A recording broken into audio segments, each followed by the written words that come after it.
مع بعض نشوف فكرة جديدة.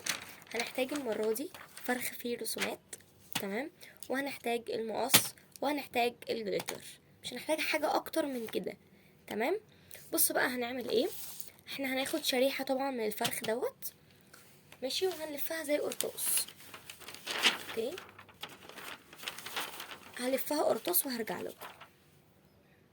طبعا واحنا بنلفها قرطاس، تمام، قلت اوريكم. هنجيب الجليتر دوت، ماشي، وهنعمل على الحرف ده كده،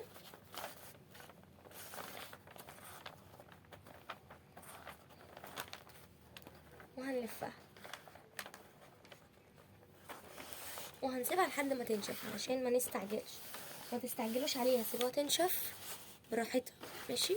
وفضلوا كده دخلوا ايديكم في الفتحه دي، تبصوا طبعا عليها، تمام، هي نشفت خلاص، ماشي. هنقص بقى الزياده دي كلها، هقصها وهرجع لكم.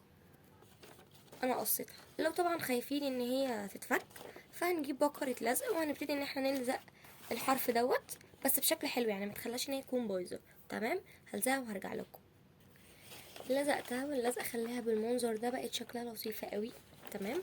بصوا بقى الزياده اللي تحت ده كله هقصه وهعملها مدوره زي بتاعت المره اللي فاتت، تمام. اللي اتفرج عليها بتاعت الشجره اللي هي الخضراء، ماشي، هيعرف ازاي يعمل ديت. انا بقى هعملها عشان علمتها لكم وهرجع لكم. سويتها كلها ورجعت لكم. طبعا احنا بنعمل الخطوه دي علشان بس نعرف نوقفها عشان تقف وما تقعش. طيب انتوا بعد ما هتسووها هتلاقوا في فتحه بالطريقه دي كده، هنضطر ان احنا نجيب اللزقه، ماشي، ونلزقها.